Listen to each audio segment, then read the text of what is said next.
Hello friends. स्वागत है आप सभी का हमारे यूट्यूब चैनल पे। हम लोग बात कर रहे हैं यूनिट 1। यूनिट 1 में आज हम लोग का लेक्चर चलेगा, लेक्चर नंबर 6, है ना। इससे पहले हम लोग 5 लेक्चर देख चुके हैं। अगर आप लोग नहीं देखे हैं तो आप लोग प्लेलिस्ट में जाके देख सकते हैं। चलिए तो आज का हम लोग का पहला प्रश्न शुरू करते हैं।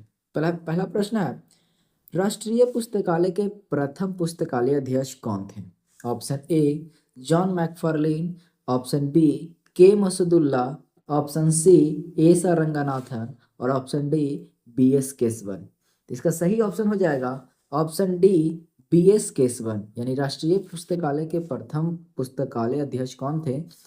वो थे बी एस केशवन। राष्ट्रीय पुस्तकालय मतलब कौन सा? नेशनल लाइब्रेरी, है ना। नेशनल लाइब्रेरी जिसकी स्थापना आप लोग को पता होगा 1948 में की गई है और इसके प्रथम पुस्तकालय अध्यक्ष थे वी एस केशवन। आगे आते हैं हम लोग। अगला प्रश्न है, किस वर्ष राष्ट्रीय पुस्तकालय को मेटकॉफ हॉल से बेल्वेडियर में स्थानांतरित कर दिया था? ऑप्शन है ए 1948, बी 1961, सी 1951, डी 1981। तो इसका सही ऑप्शन हो जाएगा ऑप्शन सी 1951। 1951 में नेशनल लाइब्रेरी को क्या किया था? तो मेटकॉफ हॉल से कहाँ कर दिया गया था? बेल्वेडियर भवन में, है ना। आगे आते हैं। अगला प्रश्न है, संघीय सूची का कौन सा परिशिष्ट राष्ट्रीय पुस्तकालय की स्थापना की चर्चा करता है?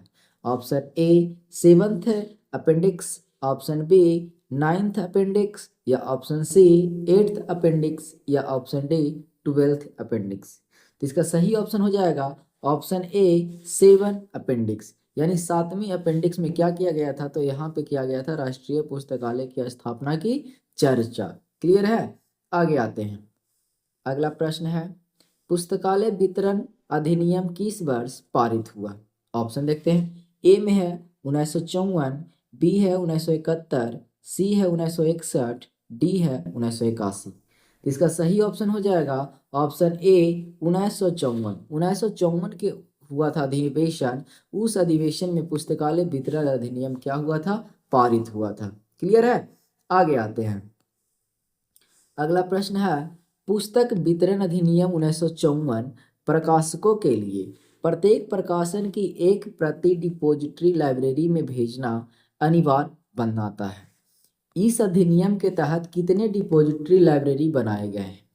ये आपसे पूछा जा रहा है। तो ऑप्शन देखिए, ए है 4, बी है 1, सी है 6, डी है 9।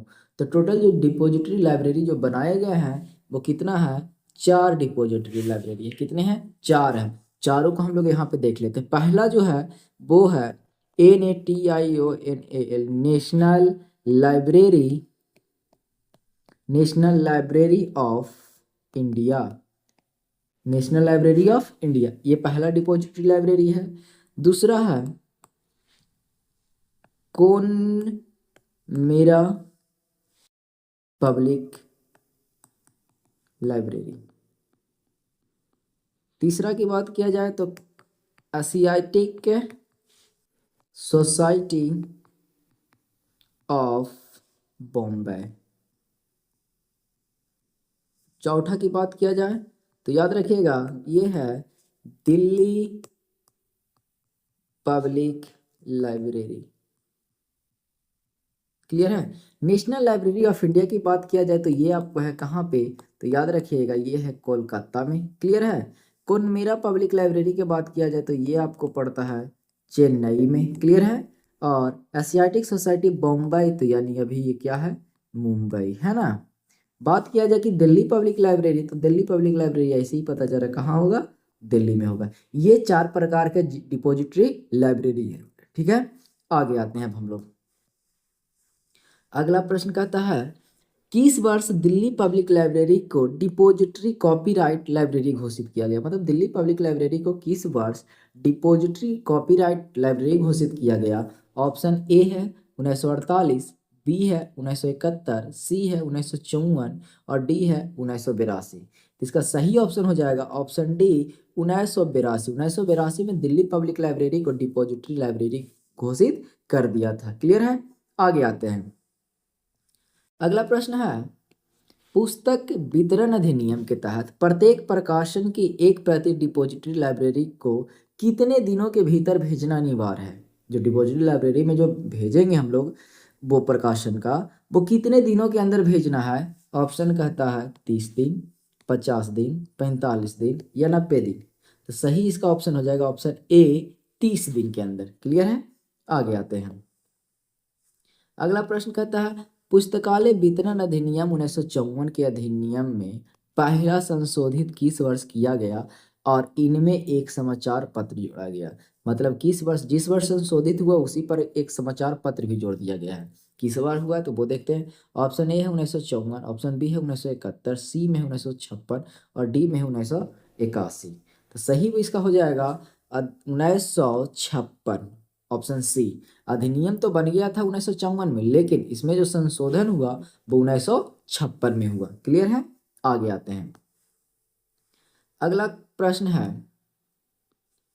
राष्ट्रीय पुस्तकालय भारत सरकार के किस मंत्रालय द्वारा शासित है, यानी किस मंत्रालय द्वारा ये चलाया जाता है। ऑप्शन देखते हैं। ए है मिनिस्ट्री ऑफ कल्चर, बी है मिनिस्ट्री ऑफ डिफेंस, सी है ministry of human resources and D है मिनिस्ट्री ऑफ रूरल डेवलपमेंट।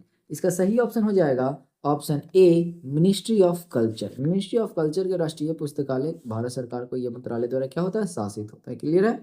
आगे आते हैं। अगला प्रश्न है विश्व का पहला सार्वजनिक पुस्तकालय अधिनियम कहाँ किया गया, कहाँ लागू किया गया है ना। जो विश्व का पहला सार्वजनिक पुस्तकालय अधिनियम है वो कहाँ पे लागू किया गया। ऑप्शन ए है इंग्लैंड इन 1950, बी में है यूएसए इन 1850 और सी में है फ्रांस इन 1930 और इंडिया इन 1948। तो इसका सही ऑप्शन हो जाएगा ऑप्शन ए, इंग्लैंड इन 1850, यानी 1850 में इंग्लैंड में सबसे पहला सार्वजनिक पुस्तकालय अधिनियम लागू हुआ। क्लियर है। आगे आते हैं। अगला प्रश्न है भारत में सार्वजनिक पुस्तकालय अधिनियम सबसे पहले किस राज्य में लागू हुआ। अब राज्य की बात कर रहे हैं तो ऑप्शन देखते हैं। ए में है तमिलनाडु पब्लिक लाइब्रेरी एक्ट 1949 या महाराष्ट्र पब्लिक लाइब्रेरी एक्ट 1948 या तमिलनाडु पब्लिक लाइब्रेरी एक्ट 1948 या कर्नाटका पब्लिक लाइब्रेरी एक्ट 1948। तो इसका सही ऑप्शन हो जाएगा Tamil Nadu public library act 1948, option C. Clear है ना। ये ऑप्शन सी इसका सही होगा। तमिलनाडु पब्लिक लाइब्रेरी एक्ट 1948 में भारत में सार्वजनिक पुस्तकालय का पहला अधिनियम लागू हुआ था इस राज्य में। आगे आते हैं। अगला प्रश्न है स्वतंत्रता से पहले कोल्हापुर सार्वजनिक पुस्तकालय अधिनियम किस वर्ष लागू किया गया। ऑप्शन देखते हैं। ए 1930, बी 1939, सी 1945, डी 1933। तो इसका सही ऑप्शन हो जाएगा ऑप्शन सी 1945। क्लियर है। आगे आते हैं। अगला प्रश्न है भारत के कितने राज्यों में अब तक 2023 तक मतलब सार्वजनिक पुस्तकालय अधिनियम लागू किया गया। ऑप्शन देखिए। ए 17, बी 25, सी 14, डी 19। तो 2023 तक की बात किया जाए टोटल 19 पुस्तकालय ऐसे हैं जहां पे क्या हुआ, अधिनियम लागू हुए हैं। क्लियर है। आगे आते हैं। अगला क्वेश्चन है बनारस में डॉक्टर रंगनाथन द्वारा प्रथम मॉडल सार्वजनिक पुस्तकालय अधिनियम किस सम्मेलन में प्रस्तुत किया गया। अब कौन सा सम्मेलन था जहां पे वो मॉडल प्रस्तुत किए हैं। ऑप्शन देखते हैं। ए है all India education conference Banaras या all India library conference Banaras या C all India science conference Banaras या D all Asia education conference Banaras. इसका सही ऑप्शन हो जाएगा option D, all Asia education conference Banaras में जो हुआ था इसमें क्या हुआ था, तो मॉडल प्रस्तुत किए थे। क्लियर है। आगे आते हैं। अगला है डॉक्टर रंगनाथन द्वारा पहला मॉडल सार्वजनिक पुस्तकालय अधिनियम कब प्रस्तुत किया गया। ऑप्शन है। ए दिसंबर 26-30 यानी कि 26 से 30 तक 1930 में या दिसंबर में 26 से 30 तक लेके 1931 में या दिसंबर में 26 से 30 तक 1932 में या दिसंबर 26 से 30 1933 में। यानी दिसंबर 26 से 30 के बीच में सब हुआ है लेकिन ईयर चेंज है। तो इसका सही ऑप्शन की बात किया जाए इसका सही ऑप्शन हो जाएगा ऑप्शन ए 1930। क्लियर है? आगे आते हैं। अगला प्रश्न है doctor Ranganathan model public library act कब संशोधित हुआ था? रंगनाथन का जो मॉडल पब्लिक लाइब्रेरी एक्ट है वो कब संशोधित किया गया? ऑप्शन देखिए, ए 1948 57, या बी 1957 से 72, या सी 1955 से 57, या डी 1972 से 77। तो इसका सही ऑप्शन हो जाएगा 1957 से 1972। Option B is the right answer. Clear है? आगे आते हैं।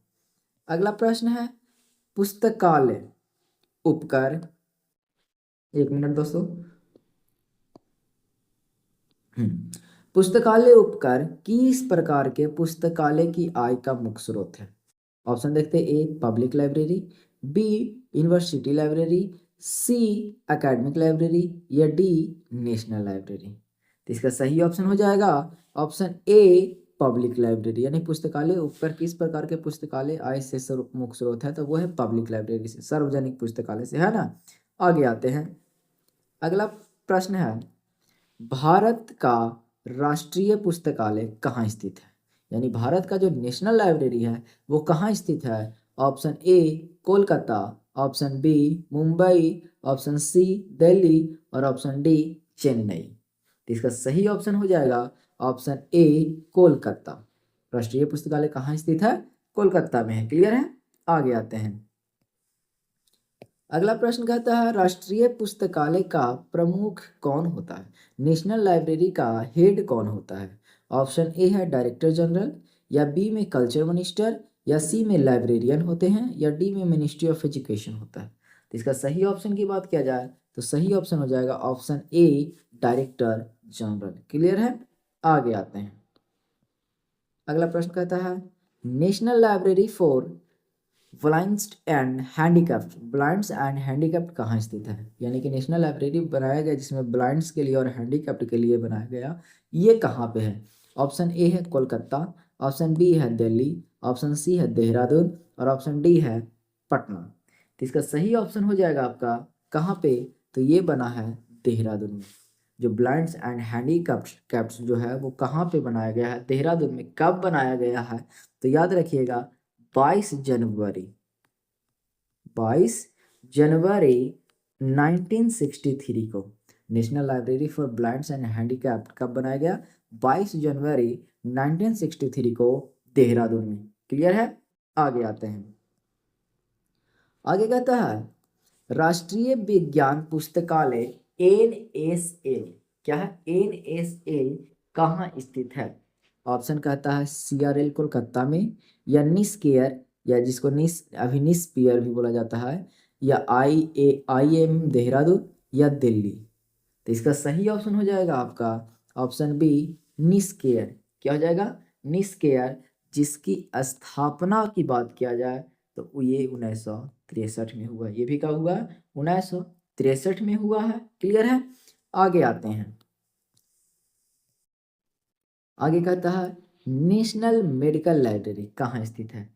तो नेशनल मेडिकल लाइब्रेरी की बात किया जाए तो ऑप्शन देखिए, ए है ISI कोलकाता में, या एम्स न्यू दिल्ली, या सी में है NLBH देहरादून, या कोपल पटना। तो इसका सही ऑप्शन हो जाएगा नेशनल मेडिकल लाइब्रेरी की बात किया जाए तो ये कहाँ है? तो ये एम्स न्यू दिल्ली में है। क्लियर है? जिसकी स्थापना की बात किया जाए तो याद रखेंगे 1 अप्रैल 1966 को, यानी कि नेशनल मेडिकल लाइब्रेरी की स्थापना 1 अप्रैल 1966 को हुआ था। क्लियर है ना? आगे आते हैं। तो आगे कहा जाता है संसाधन साझाकरण में शामिल नहीं है। अब यहाँ पे कहता है रिसोर्स शेयरिंग में कौन नहीं शामिल होता है? Option A book, option B है रीडर, ऑप्शन सी है टेक्निक, या ऑप्शन डी है स्टाफ। तो इसका सही ऑप्शन हो जाएगा ऑप्शन बी रीडर। यानी कि आप रिसोर्स शेयरिंग में या संसाधन साझाकरण में रीडर का कोई महत्व नहीं होता है। आगे आते हैं। अगला प्रश्न कहता है संसाधन साझाकरण में क्या शामिल होता है? अब क्या शामिल होता है वो देखिए। कहता है sharing of books, reader, sharing of techniques, या sharing of all resource and staff. तो इसका सही हो जाएगा option sharing of all resource and staff. ये आपके सही आंसर है इसके। क्लियर है? आगे आते हैं। आगे कहा गया भारत में पहली सार्वजनिक पुस्तकालय प्रणाली किसके द्वारा विकसित की गई है? तो ऑप्शन देखिए, ए है सियाजीराव गायकवाड थर्ड या सियाजीराव गायकवाड सेकंड, सी में कहता है सियाजीराव गायकवाड, या डी में राजा राम मोहन रॉय। इसका सही ऑप्शन हो जाएगा ऑप्शन ए सियाजीराव गायकवाड थर्ड के द्वारा। ठीक है, आगे आते हैं। अगला प्रश्न देखिए, कहता डब्ल्यू ए वर्डे के प्रयास से पहली भारतीय पुस्तकालय विज्ञान पत्रिका लाइब्रेरी मिशनरी का प्रकाशित हुई थी?